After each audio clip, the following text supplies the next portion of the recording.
Bonjour, je m'appelle Alexandre Mokambi. Je pense que vous m'entendez maintenant. Très bien. Donc, tout d'abord, merci de participer à ce webinaire aujourd'hui. C'est un outil que nous utilisons dans le sujet des droits humains. On pensait que ce serait très utile pour vous de comprendre le processus et d'être à jour sur ce qui se passe et les développements en termes du traité. On aura des orateurs ici parmi nous pour vous aider à comprendre et d'être à jour sur ce qui se passe actuellement à Genève. Donc, la première personne à parler aujourd'hui sera Ana Maria Suarez Franco de Freedom International et j'ai des questions pour Ana Maria. Tout d'abord, bonjour et merci d'être parmi nous aujourd'hui. La première question sera, d'où vient cette idée de traité? Quelles sont les raisons pour un instrument sur les entreprises transnationales et pourquoi la société civile a demandé à avoir un instrument contraignant? Tout d'abord, donc, Anna Maria, c'est à vous maintenant. Merci.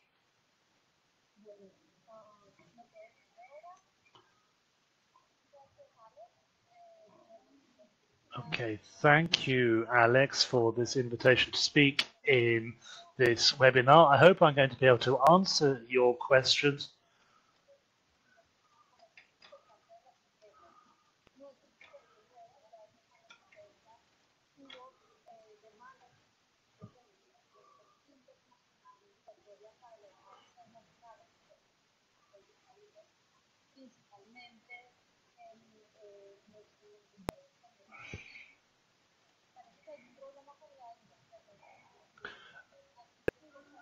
Donc l'interprète s'excuse, il y a un problème, n'est pas sur le bon canal. Donc Madame bascule sur le canal qu'il faut.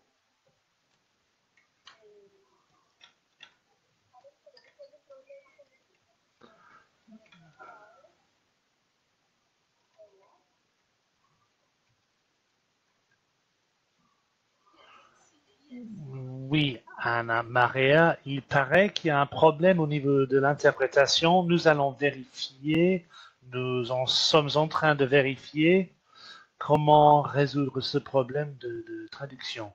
Un instant, s'il vous plaît.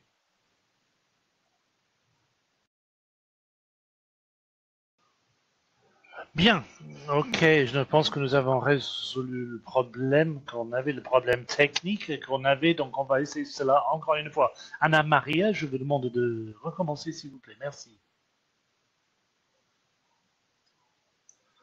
Très bien, merci. Encore une fois, j'aimerais répéter, je remercie Alexandre de ces opportunités.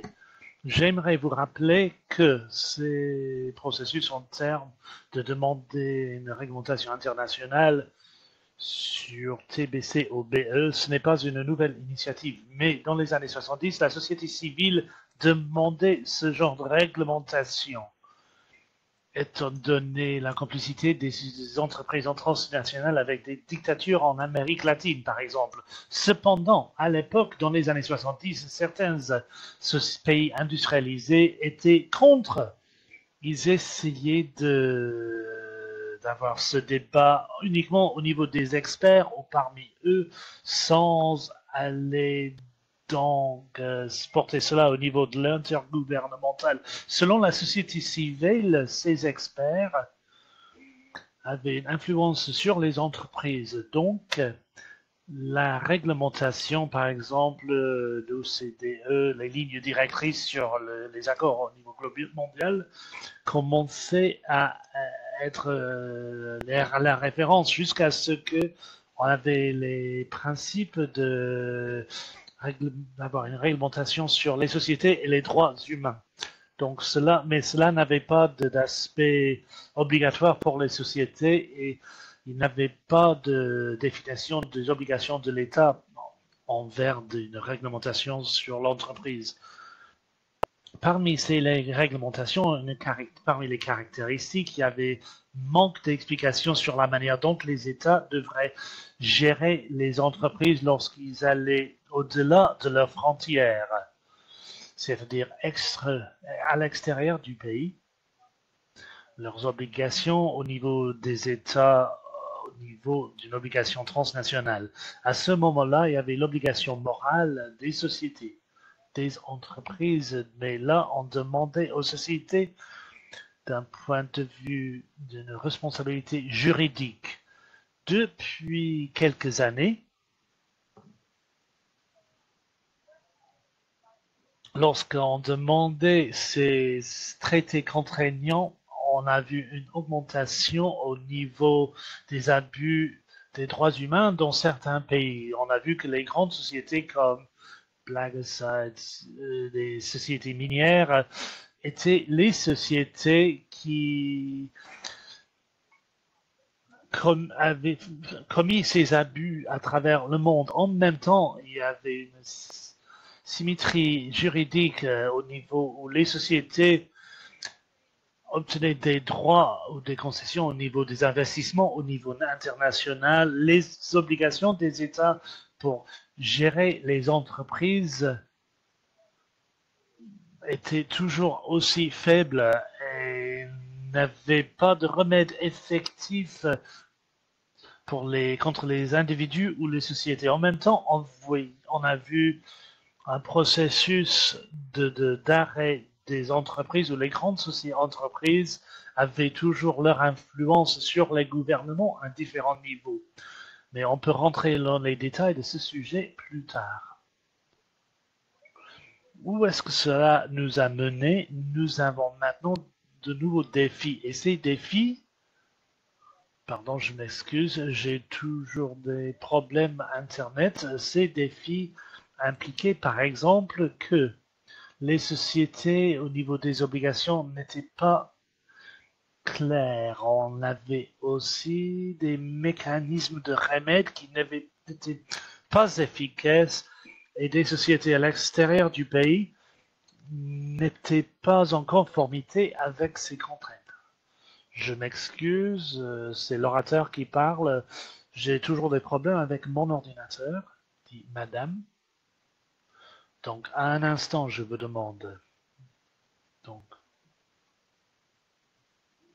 suite à ces raisons, on a critiqué le fait que tout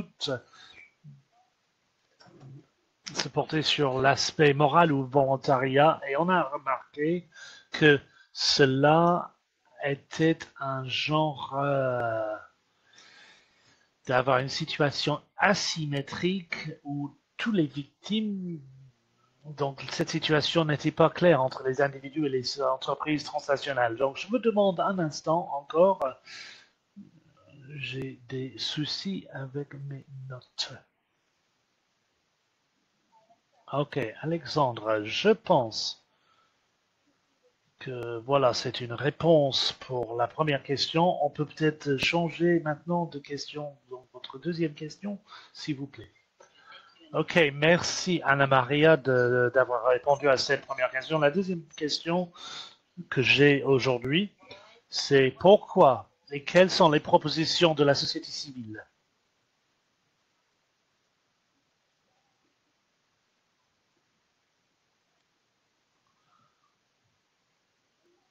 Au sein de la société, les propositions de la société civile, il y avait des différences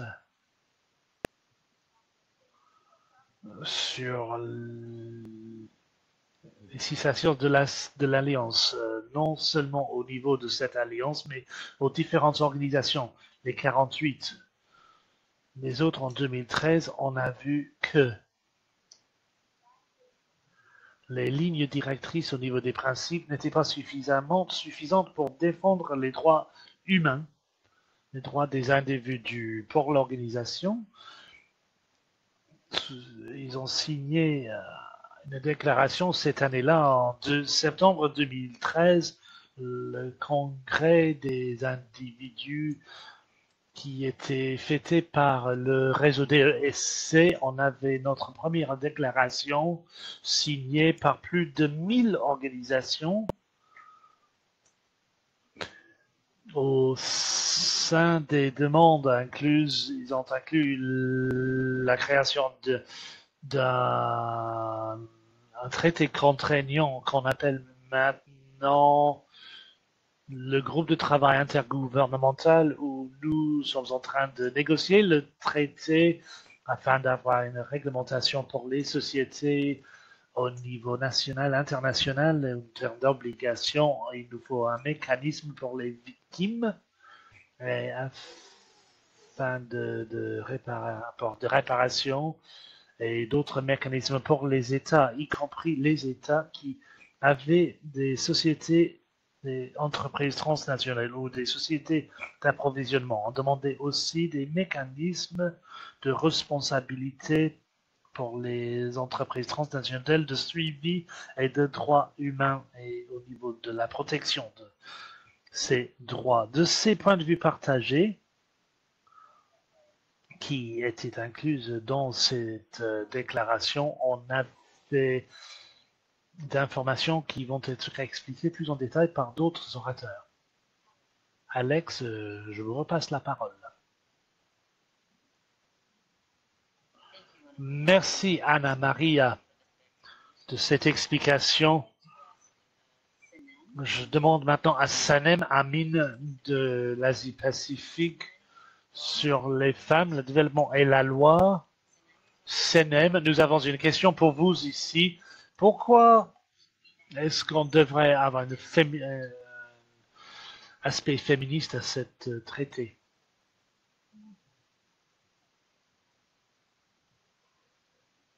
Bonjour, j'espère que tout le monde arrive à m'entendre.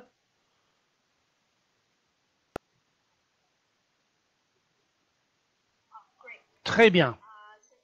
Donc, tout d'abord, merci Alexandra et tout le monde qui nous a rassemblés aujourd'hui à cette séance. Et ensuite, merci Anna Maria d'avoir commencé cette présentation avec un aperçu historique de la lutte pour nous montrer que cela se passe depuis un bon moment. Moi, je vais essayer de parler un peu plus lentement pour permettre aux interprètes de me suivre pour répondre la question d'Alexandre sur l'aspect féministe de ce traité et pourquoi il y a un aspect féministe.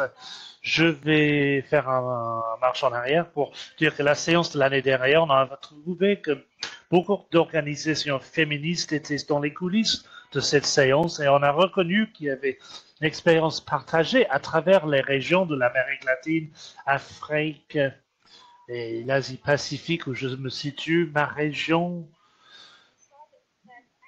on a vu qu'en fait c'est la même expérience. Les abus des droits humains ont un impact important sur les femmes et y afférente. À travers les différentes organisations, nous avons vu que ce processus de traité doit examiner la question du genre dans l'instrument. Si cela reste pertinent et accessible aux femmes et les protecteurs des droits des femmes.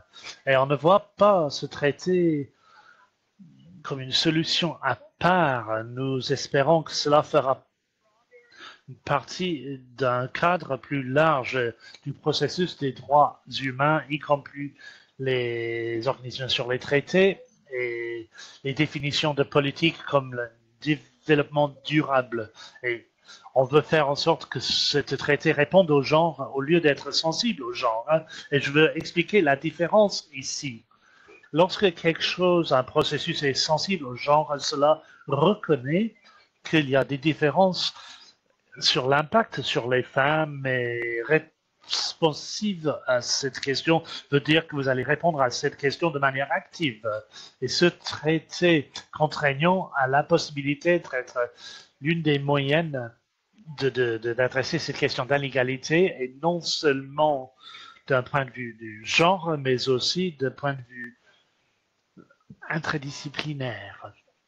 Certaines vont peut-être se demander pourquoi nous parlons d'avoir un autre instrument et la manière dont on approche cette question, c'est de dire que cela identifie un écart en regardant le pouvoir des entreprises d'une manière qui n'est pas utilisée actuellement dans les autres instruments qui sont axés sur les États. Et nous avons ce webinaire à un moment très opportun parce que les éléments du traité ont été lancés il y a quelques heures. Donc, je pense que tout le monde aujourd'hui a parcouru ce premier jet pour savoir ce qui a été vraiment adressé. Donc, pour revenir à votre question, Alexandra, pourquoi il y a une question féministe? Pour vous donner un exemple, nous, on a travaillé sur la question avec nos membres en Malaisie, où on voit une complicité entre l'État et les entreprises, où les fonds de l'État de OneMDB, par exemple, l'État a perdu plus d'1 milliard de dollars qui auraient dû être utilisés pour des fins de la société civile. Donc, cela a un impact pour la plupart sur les femmes qui sont intéressées par les services publics et cela est utilisé pour faire des achats sur le dos des imposés, tandis que la société civile qui cherche une responsabilité pour ce processus était poursuivie dans les tribunaux.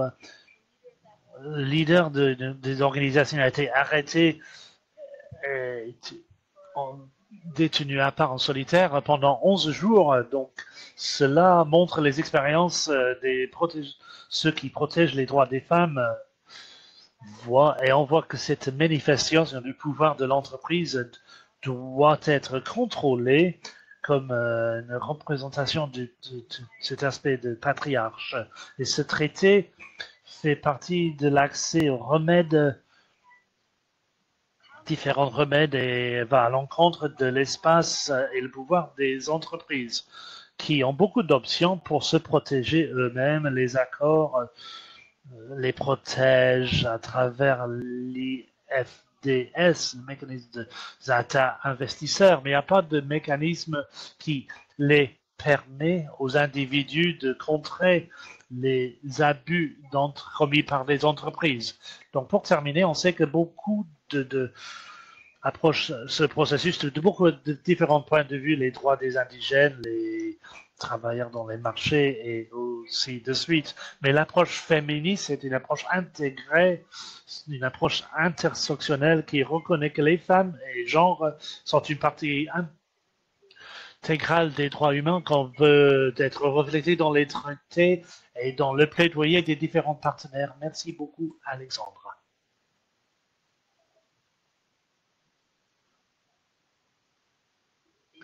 Merci, Sanam. Merci beaucoup d'avoir répondu à cette question et d'aussi avoir été très précise sur ce qu'on doit faire pour avoir cet aspect féministe et quoi faire. J'aimerais maintenant demander à Ina Michiali de l'Association des droits des femmes dans le développement. Elle a pu nous rejoindre aujourd'hui. Donc, Ina, est-ce que vous pouvez nous dire ce qu'on a fait jusqu'ici?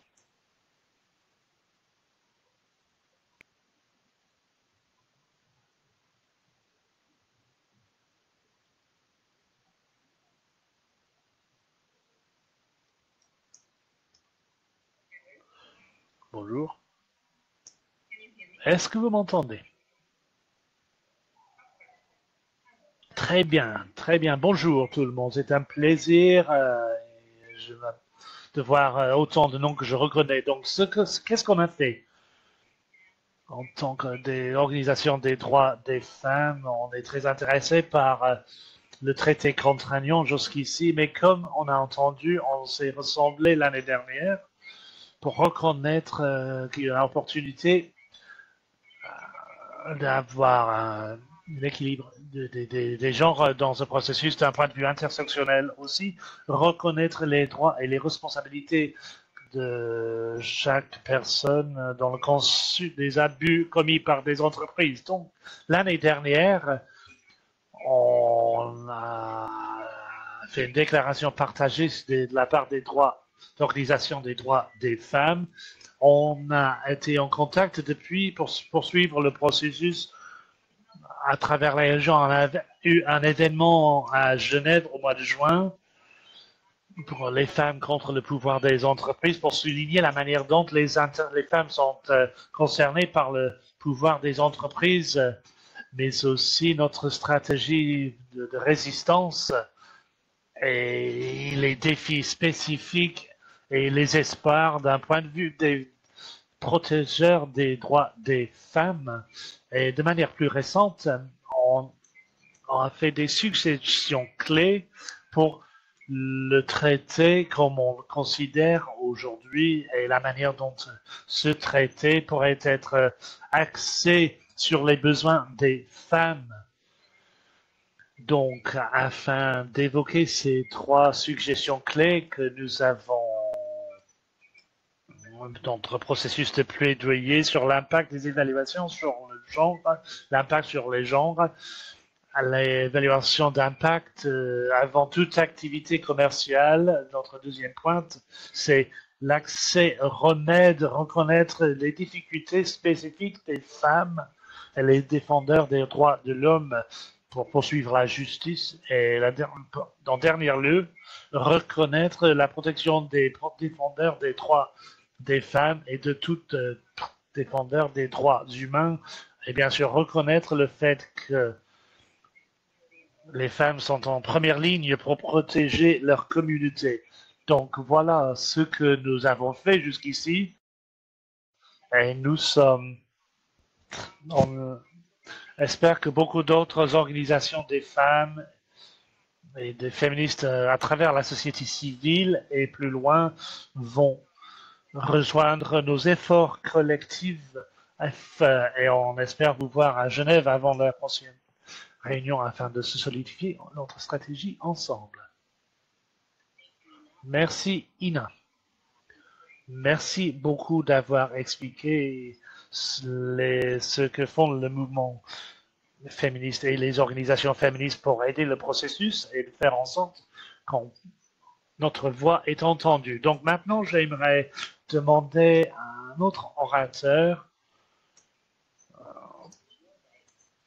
Dan Renfrey, du Centre des droits humains, qui travaille avec d'autres groupes à travers le groupe, y compris le groupe de travail sur les entreprises. Donc, Dominique, merci d'être parmi nous. Et j'aimerais vous demander, Anna Maria et Sanam et Ina ont évoqué la question de capture des entreprises.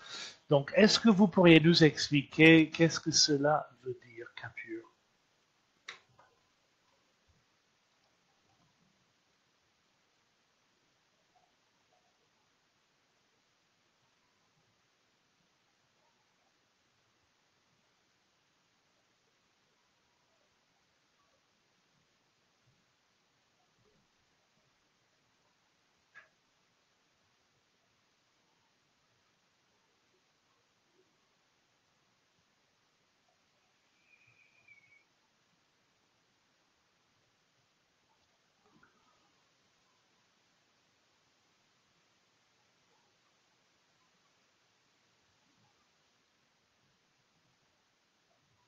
L'interprète s'excuse. Ok, bonjour. Il paraît qu'on a un problème technique avec l'ordinateur de Dom. Je vais essayer encore une fois de passer la parole à Dom.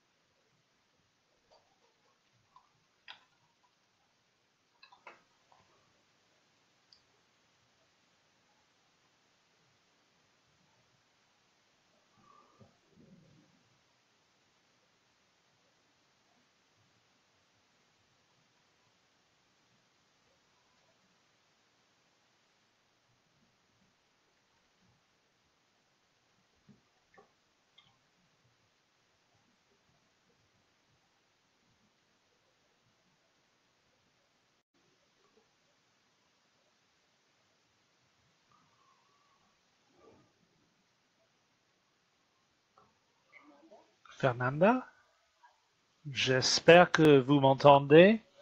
Je vous passe la parole afin de répondre à la question. Qu'est-ce que cela veut dire corporate capture, donc capture corporate, capture des entreprises? Qu'est-ce que vous pouvez m'expliquer? Bonjour, bonjour, bon après-midi, bon matin, bonjour.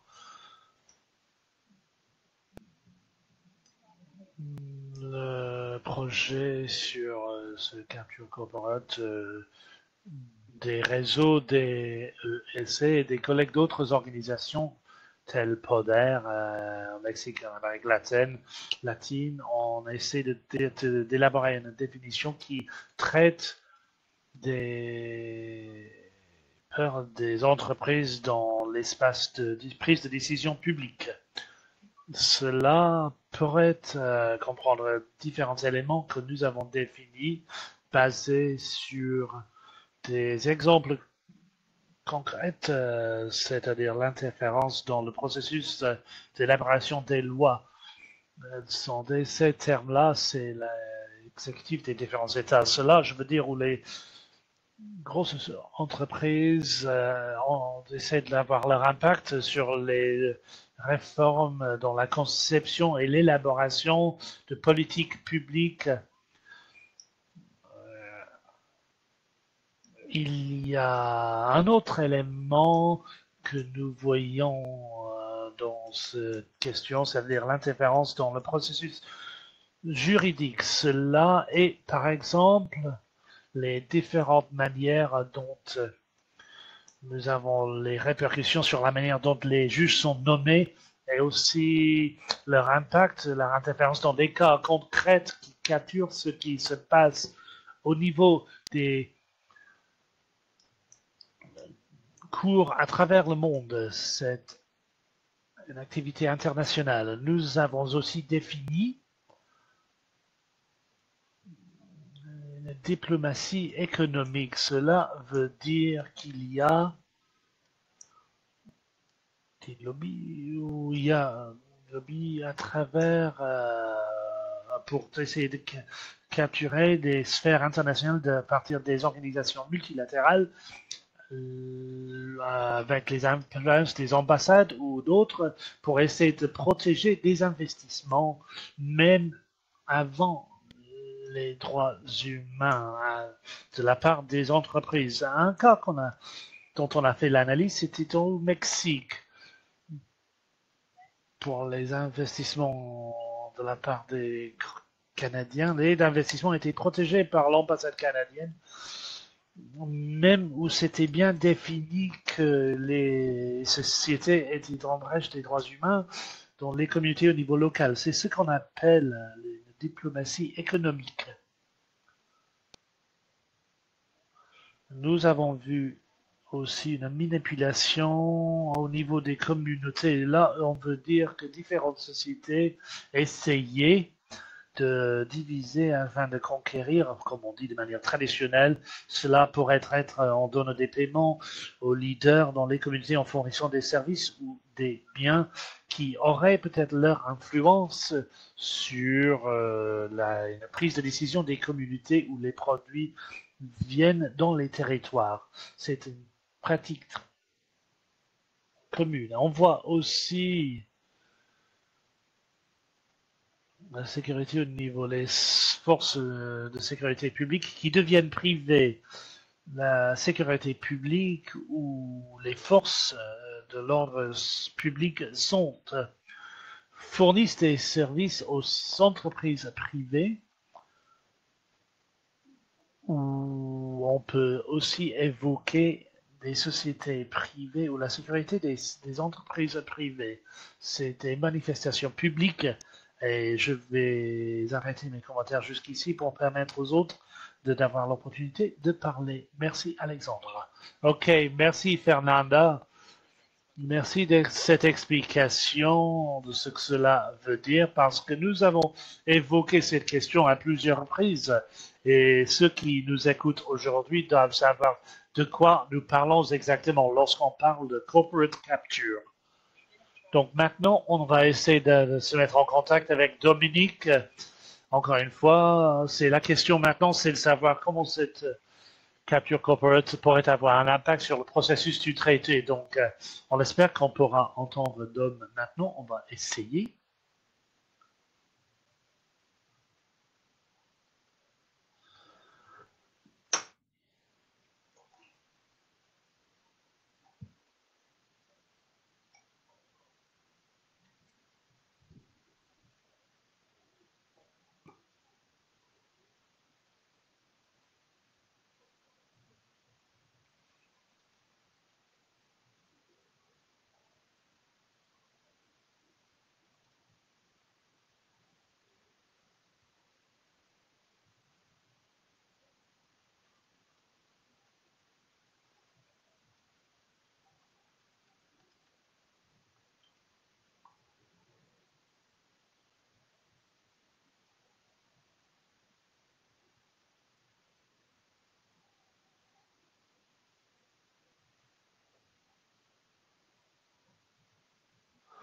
Bonjour, il paraît que nous ne pouvons pas contacter Dom malheureusement. Il a des problèmes techniques, on ne l'entend pas.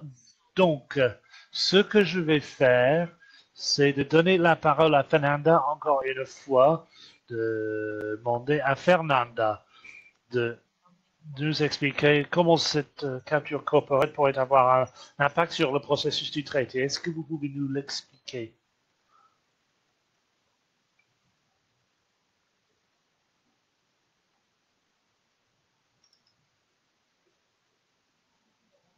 L'interprète s'excuse.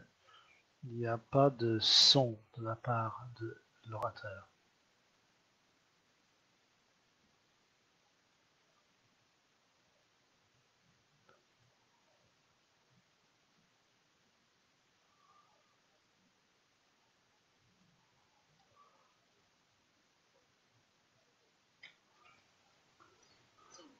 Donc nous avons un problème avec Fernanda aussi, mais Fernanda, je vous demande de vérifier la langue que vous parlez sur l'écran et je vais vous passer la parole encore une fois. Très bien, très bien. Ok, est-ce que vous m'entendez? J'espère que vous m'entendez. Très bien. Donc, j'avais commencé par vous dire qu'il était très important de noter l'interférence possible au niveau des entreprises sur le processus du traité afin de rédiger le texte et les négociations. Là, je pense que c'est un élément pertinent. Mais en revanche, notre collègue Desmar va nous parler des exemples concrets des différentes termes qui pourraient être considérés dans un instrument juridiquement contraignant. Moi, je pense que cela serait très important pour le processus du traité afin d'avoir des commentaires spécifiques sur les conflits d'intérêts. En dernier lieu, j'aimerais dire vous parler d'un phénomène que j'ai oublié d'évoquer auparavant, c'est-à-dire le fait que nous voyons des gens qui viennent du secteur public vers le secteur privé et vice-versa. Donc, il y a un transfert d'informations privilégié d'un secteur à l'autre. Mais le privé, pourrait en tirer l'avantage là. Donc, dans ce sens-là, un conflit d'intérêts pourrait être aussi pris en compte dans ces politiques. Voilà, cela est en termes de cette phénomène de transfert des compétences. En dernier lieu, l'élément qui ont été publiés aujourd'hui sur le traité et ce que nous allons discuter dans les séances à Genève. Nous ne voyons pas de commentaires spécifiques sur ce capture corporate et cela est une chose qu'on pourrait dénoncer afin de les inclure dans le travail qu'on va faire dans les mois à venir. Merci. Merci, Fernanda. d'avoir expliqué les questions du va-et-vient des gens. Maintenant, j'ai Tamara Lawrence, Corporate Ability International. Tamara, merci d'être parmi nous. J'espère qu'on vous entend. J'aimerais vous demander s'il y a des exemples de manière dont les différentes actions de Capture Corporate pourraient être empêchées.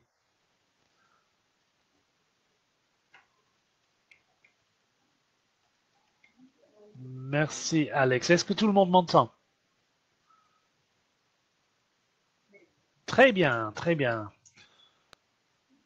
Donc, comme Fernanda a dit, lorsqu'on parle de Capture Corporate, on parle des manières dont les entreprises interfèrent au niveau de prise de décision politique et mise en œuvre politique, en plus de l'interférence par ces sociétés, ces entreprises et leur influence au niveau de processus de développement de traités, comme le traité qu'on discute aujourd'hui, dont on discute aujourd'hui. Dr Margaret Chan, qui était directrice de l'Organisation mondiale de la santé, auparavant disait que donner à toute société du tabac à faire partie des négociations, c'était comme nommer un renard pour protéger vos poulets. Donc, dans l'accord des contrôles sur le tabac au niveau de l'OMS, c'est ça que j'aimerais parler aujourd'hui, pour empêcher cela aujourd'hui et dans le passé. Donc, il y a un précédent juridique des Nations Unies qui existe déjà. Au début des années 2000, l'OMS a adopté la convention de l'accord sur le contrôle du tabac, une coalition des organisations de la société civile à travers le monde qui s'appelait le réseau du tabac au niveau transnational, en conjonction avec les gouvernements, ont fait face aux organisations transnationales des tabacs qui essaient de limiter le traité, et en plus des gouvernements qui essaient d'empêcher l'activité de ces organisations afin de reconnaître, et je cite, qu'il y a un conflit irrévocable entre les intérêts de l'industrie du tabac et les objectifs de politique publique au niveau de la santé. Et cet accord dit de manière très simple que les parties vont protéger leur politique du contrôle du tabac contre les intérêts de l'industrie du tabac. Et malgré une opposition poussée de la part des sociétés transnationales et les gouvernements qui représentaient leurs intérêts dans les négociations, l'accord a été adopté de manière unanime et a été développé pour en donner des lignes directrices qui ont été ensuite adoptées de manière unanime. Cela empêche toute activité au niveau de l'entreprise au niveau national. Cela paraît clair parce que c'est similaire parce que Fernanda a évoqué, donc limiter les interactions au niveau de l'industrie, c'est-à-dire les interactions qui ne sont pas voulues pour limiter les activités de l'industrie, des partenariats avec l'industrie, les contributions par l'industrie du tabac sont limitées, les investissements ou les stocks portés par les gouvernements ou les fonctionnaires dans l'industrie du tabac, les politiques rédigées par l'industrie du tabac, des codes volontaires, comme on a déjà entendu, les principes, par exemple, la représentation de l'industrie du tabac sur les organisations de contrôle du tabac ou au niveau des négociations des traités, le va-et-vient des individus et le développement des politiques et la mise en œuvre des politiques au niveau international et national. Donc, les limiter protège ceux qui créent la loi de l'influence de l'industrie. Dans l'industrie du tabac, c'est ces termes-là qui sont les plus importants au niveau de l'industrie pour avoir des avances importantes au niveau des avances sur la santé Donc, pour faire en sorte que cela réussisse, il faut aussi que cela soit fort. Un principe directrice qui créera l'espace pour tout élément clair de ce traité qu'il nous faut pour être mis en œuvre dans ce traité. On sait que c'est là peut être fait parce que cela a déjà été fait. Si on peut se mettre ensemble pour contrer les tactiques de l'industrie et influencer les gouvernements, on pourrait être fort contre les gouvernements du Nord qui font ce que l'industrie demande dans les négociations depuis des décennies. On peut inclure cela dans la traité. En termes du traité, en termes de ce à quoi cela ressemblait dans le traité,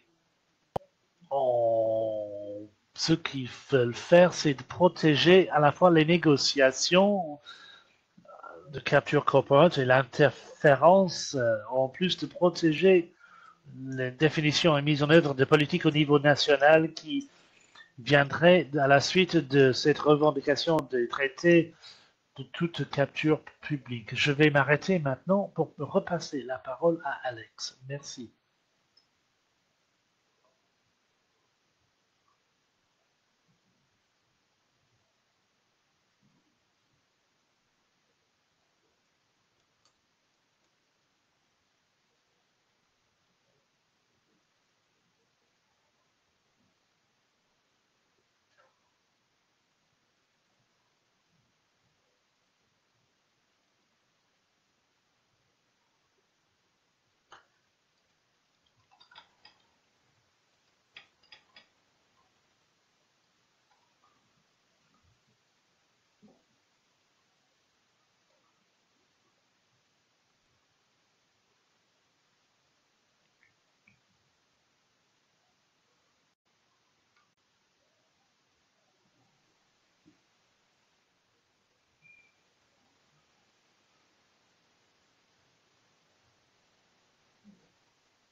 Bonjour.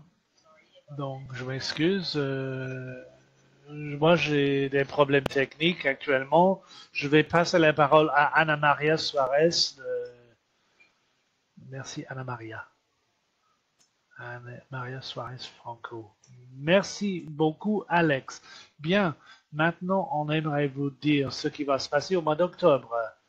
Donc, du 23 au 27 octobre, selon la résolution. Bon, dans cette troisième séance du groupe de travail, on en a déjà eu deux en 2015-2016, mais le groupe de travail va commencer à négocier vers le traité. Donc, en termes de fondation de négociation, on a des éléments publiés aujourd'hui par le président du groupe de travail de l'Équateur. Et pendant ces négociations, on en aura différentes parties. Tout d'abord, on aura l'ordre du jour officiel, ce qui comprendra les débats quand les représentants auront entre eux pour discuter de chaque élément de ce document, évoquer leur point de vue. Ces séances seront très pertinentes à nous-mêmes, puisqu'on n'a pas entendu suffisamment en termes de contenu, et actuellement, les États vont commencer à sélectionner leur point de vue. Certes, une chose qui est importante, des États qui étaient contre ce processus au début ont annoncé qu'ils vont participer dans ce processus. Nous avons aussi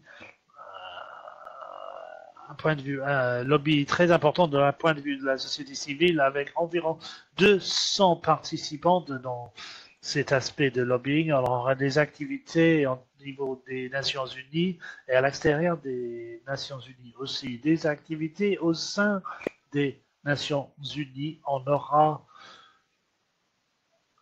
la présentation de notre contribution qui sera discutée de manière orale, mais on va aussi avoir des événements en parallèle avec les différents groupes de la société civile. Et dans beaucoup de cas, on peut démontrer le besoin de cet instrument, mais on aura aussi des réunions stratégiques avec les pays afin de faire en sorte qu'ils font une partie active dans ce processus. On aura aussi un ordre du jour important à l'extérieur des Nations Unies, organisé par une organisation qui vous permettra de voir le webinaire dans le chat. Je vous ai déjà envoyé le lien. On va aussi tenir des conférences presse et lettres où on aura différents séminaires sur des sujets liés avec souveraineté de l'aliment, de nourriture et d'autres éléments qui sont importants pour des communautés effectives. Tout cela sera fait la main dans la main avec le travail que nous vous invitons à faire. Comme vous pouvez imaginer, à Genève, nous avons une participation des représentants des différents pays. Et ces pays travaillent sur ce qui leur est ordonné par les différentes capitales. Donc notre travail de lobby aura leur influence dans les négociations qui vont avoir lieu et l'influence sur les rôles que chaque étape aura. Bon, à la fin de ces négociations, vendredi 27, le précédent, c'est-à-dire l'Ecuador actuellement, va présenter un rapport avec des lignes directrices, le premier G, avec une contribution pour le groupe de travail, à la fois sur le rapport et les recommandations seront présentées l'année dernière. L'année prochaine, au comité des droits humains, que ce soit au mois de mars ou de juin, pour faire en sorte que tout le comité puisse en être informé et en 2018, on pourra continuer à poursuivre les négociations. Voilà, c'est tout ce que j'ai à dire jusqu'ici, Alex. Donc, on passera la parole peut-être à d'autres. Pardon, Anna-Maria, pardon, je vous ai coupé de manière brusque. Je n'ai pas fait exprès. Je m'entraîne toujours sur ce système, donc merci de nous avoir dit ce qui se passera à Genève ce mois-ci et ce qu'on attend d'avoir suite à ce processus. Il paraît qu'on a pu se connecter à Gonzalo de TNI, et j'aimerais demander à Gonzalo quels sont les projets pour la société civile. Anna-Maria a commencé. Elle nous a donné une idée sur les activités qui vont avoir lieu au sein des Nations Unies et les activités à l'extérieur aussi. Donc, vous pourriez nous dire peut-être un peu plus sur cela. Donc, merci à vous, Gonzalo. Merci, Alex. Donc, je m'excuse de mon retard, les problèmes techniques qu'on a eus pour se connecter. De manière brève, on aura une organisation rapide, comme on a vu la dernière fois à Genève. C'est un moment important pour nous parce que nous vont rassembler tous les activistes et les communautés concernées, ceux concernés par l'opération des TNC ensemble, afin de faire pression et soutenir le processus en même temps du groupe de travail intergouvernemental. Actuellement, nous allons organiser cette même organisation, les mêmes caractéristiques veulent dire qu'on va organiser cela. Il y a deux aspects. Tout d'abord à l'intérieur, c'est-à-dire ce qui nous concerne en termes de congrès et ainsi de suite, et l'autre à l'extérieur où nous organisons certaines activités de mobilisation, principalement pour donner une visibilité et d'opportunités pour discuter avec ceux basés à Genève en particulier. D'une autre manière, dans un autre environnement. Donc, ce qu'on va organiser sera une tente devant le Palais des Nations. Et là où nous allons commencer une semaine de mobilisation avec une conférence de presse très importante où cela aura principalement trois éléments. Tout d'abord, avec les parlementaires qui vont lancer leur propre déclaration vers le public et notre déclaration en tant que TNI, c'est un processus très important qu'on a évoqué déjà dans les conférences et notre campagne de proposition en dernier lieu afin d'arrêter l'impunité. Voilà, c'est une proposition que nous discutons, qu'on continue à discuter. On a presque fini et cela sera lancé, le lancement du processus. C'est une partie importante du traité que nous allons inclure dans le processus. Et cela est développé depuis le début jusqu'à la fin, comme on dit toujours. Ensuite, on aura différentes formations et groupes de travail et mini-conférences jusqu'au jeudi, dans notre tente avec un calendrier à différents moments, y compris bien sûr des moments où tout le monde est censé être à l'intérieur de l'immeuble. Donc on aura un programme pour cela aussi. Donc si vous voulez voir les détails, je n'ai pas suffisamment de temps là, les lister, mais vous pouvez aller sur la page de notre campagne où tout est posté, stopcorporateimpunity.org, où vous pourrez trouver cela. Cela va inclure un processus, un moment, de mobilisation. Là, et bien sûr, ceux qui viennent de partout dans le monde, cela sera très important que les gens nous rejoignent pour les webcasts ou potentiellement vous n'avez pas à être crédité pour rejoindre nos activités. Cela sera ouvert par tous ceux à Genève, mais tous ceux qui veulent assister à cette présentation, ils peuvent nous rejoindre dans ces activités. Merci. Merci, Gonzalo. Je pense que Anne a posté ici sur le chat. Vous pouvez voir cela à l'écran, là, le site web de ces activités, de cette campagne. Je pense que notre orateur suivante va discuter d'autres opportunités qu'elle peut faire pour engager aux différents niveaux, mais aussi, si vous pouvez, je vous présente déjà Anne Van Schaik de Amis de la Terre Internationale.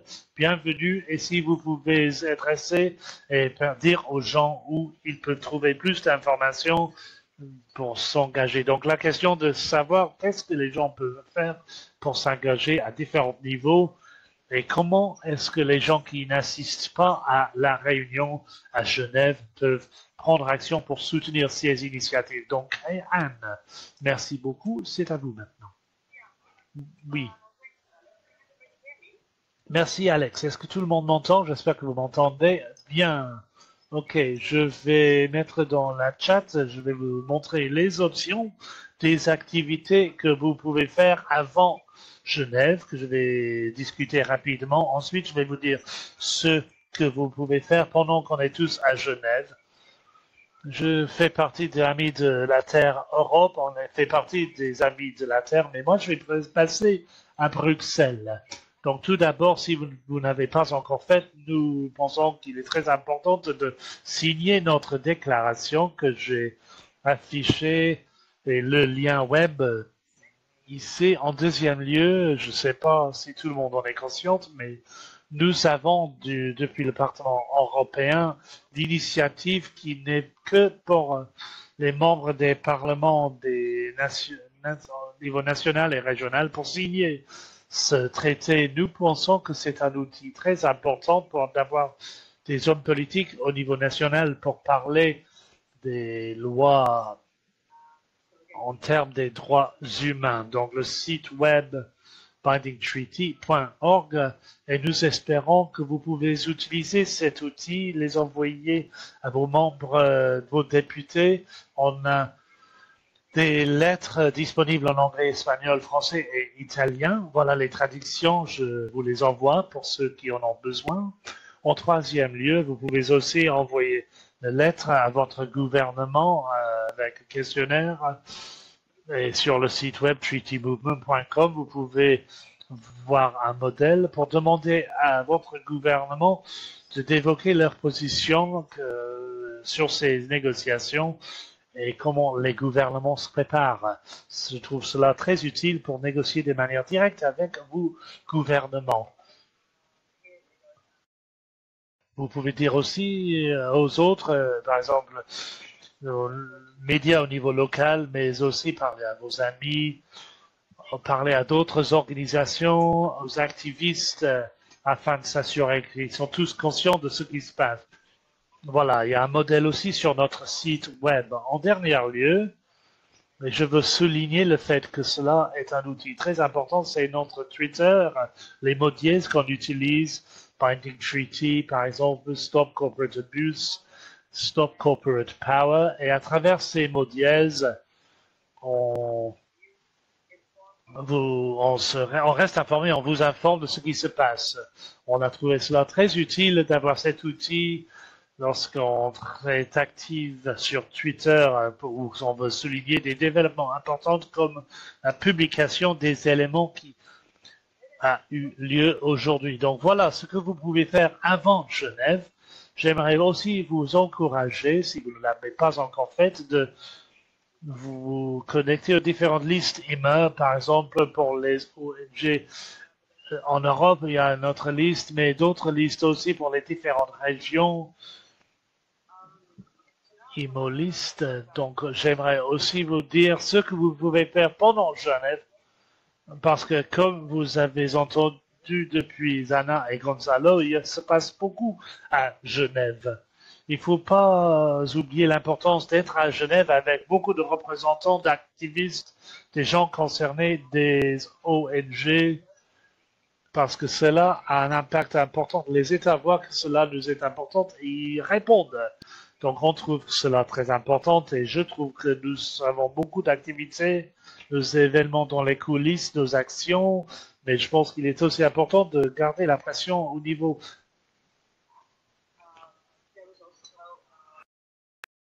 des capitales. Donc, si vous venez pas à Genève, il y a des choses que vous pouvez faire, comme j'ai listé ici. Tout d'abord, restez informés. On a un site web sur les alliances des il y a EboList, vous pouvez suivre la discussion sur Twitter, mais aussi nous soutenir lorsqu'on fait notre Twitter Storm. On l'a pas encore fait, on l'a fait auparavant à Genève, et on trouve cela très important comme outil à Genève pour porter notre influence vers les différents États pendant les réunions et les négociations à Genève. Donc, d'autres ont dit que cela est très utile. Binding Treaty at Stop Corporate Abuse. On peut utiliser d'autres noms Twitter, mais il faut faire en sorte que vous restez informés et que vous nous apportez votre soutien.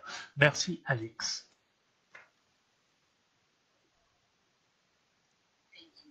Merci Anne et merci à tout le monde. J'aimerais vous dire que nous travaillons avec les Twitter et les mots dièses dans d'autres langues, en espagnol par exemple aussi. Et vous pouvez trouver toutes ces informations sur treatymovement.com et visiter le site web de nos organisations et de nos réseaux. Et vous pouvez trouver cela sur le réseau des ESC et Poder, le site web Les Amis de la Terre et d'autres organisations qui travaillent avec les mêmes parce que nous sommes ensemble dans cette lutte, donc nous travaillons avec les mêmes mots dièses pour ces initiatives évoquées par Anne. J'aimerais vous remercier chacune d'être parmi nous aujourd'hui, d'utiliser cette opportunité d'aider ceux qui sont loin de cette discussion et ne sont peut-être pas participent peut-être pas beaucoup dans les discussions de l'Alliance, mais qui aimeraient y faire part. Donc, il est important pour nous de développer ce mouvement ensemble et il serait important pour vous tous de discuter de cela avec vos collègues dans vos pays, dans vos nations, faire pression à votre gouvernement, contacter les médias. Il est important pour vous de noter aussi pour ceux qui n'ont pas entendu ce webinaire aujourd'hui. Ce webinaire sera disponible sur le site web www.treatymovement.com et j'aimerais remercier chacun des orateurs et leurs organisations de préparer cette présentation aujourd'hui et pour cette préparation qu'on a faite jusqu'à aujourd'hui. Donc, merci beaucoup et on aura peut-être une autre réunion, un webinaire bientôt. On essaie de l'organiser actuellement pour faire en sorte que tout le monde reste informé. Donc, continuez à suivre les éléments qui ont été lancés aujourd'hui. Suivre le site web du mouvement traité sur ce traité et tous les liens qui ont été partagés aujourd'hui. J'ai une dernière question ici. Anne a demandé la parole, donc je vais passer la parole à Anne avant de clôturer ce webinaire. Donc, un instant, s'il vous plaît. Oui, merci. J'aimerais dire aussi, j'ai vu une question de la part de Bill. Je ne sais pas si Bill a la possibilité de parler, mais je pense qu'il voulait dire quelque chose sur cette question de la santé et la manière dont cela devrait être intégré. Donc j'aimerais savoir s'il y a d'autres qui voudraient dire quelque chose ou poser une question. Parce qu'une fois qu'on a parlé, des gens voudraient avoir une clarification ou rajouter quelque chose. Est-ce qu'on pourrait peut-être avoir quelques questions, 5 questions à ce sujet? Merci. OK.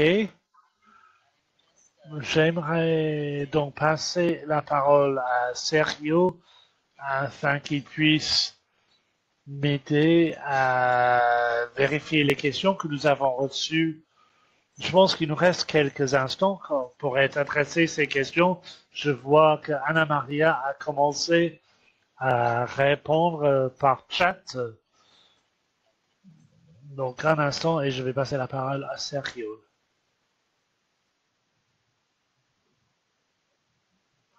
Bonjour tout le monde. Je n'ai pas de questions. J'ai demandé de manière directe dans le chat, mais vous pouvez peut-être passer la parole à Anna Maria qui est en train de regarder le chat. Elle a peut-être des questions.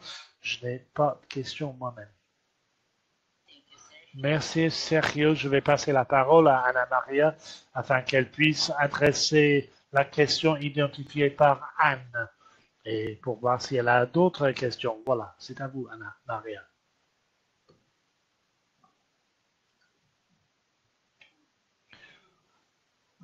Merci beaucoup. Il y avait deux questions que on voulait donner une réponse. Tout d'abord sur la santé, la nourriture et l'eau. Cela sera inclus dans toute contribution orale et par écrite envoyée par nos organisations et seront évoquées au sein des événements. On aura au moins une question sur les questions sur les aliments et bien sûr la santé et l'eau aussi.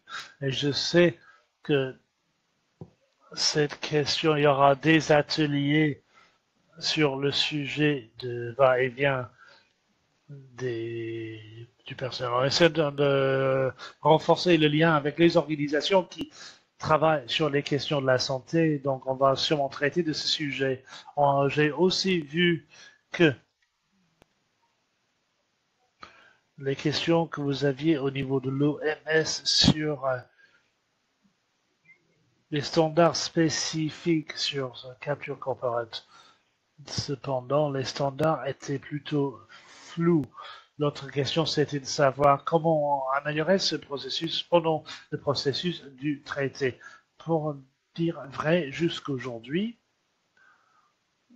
au sein des Nations Unies, on n'a pas eu de situation forte comme on a vu au sein de l'OMS, mais on essaie toujours d'éviter le fait que les sociétés arrivent et ont leur influence importante. Par exemple, les avocats au niveau international des statuts spécifiques dans ce processus et vont peut-être être engagés dans le processus, mais jusqu'à aujourd'hui, on n'a pas encore vu d'influence importante de la part des CSO. On continue à dire que s'il s'agit d'un débat au niveau intergouvernemental et les entreprises ne devraient pas avoir leur influence dans les débats. On va essayer de continuer à rester sur cette position et ceux qui travaillent sur les questions de santé, leur contribution sera importante à travers ce processus. Alex, je vous repasse la parole. Merci, Anna Maria. Gonzalo aimerait prendre la parole pour ajouter un complément d'information sur les activités préparées pour la campagne de manière spécifique en termes de la santé. Voilà, Gonzalo, c'est à vous. Oui, merci pour vous dire que le 26 octobre, on est en train d'organiser à partir de 12h30 jusqu'à 16h30. On organise un atelier sur la santé parce que c'est un processus qu'on est en train de développer avec FIAN et G2H2 pour aider, pour organiser les gens afin qu'ils puissent participer de l'OMS, la société civile, d'un point de vue de la société civile, et nous, voilà, ce sera le deuxième atelier organisé avec eux et avec les gens qui essaient d'avoir accès aux médecines et ainsi de suite. Par exemple, ici, et d'autres.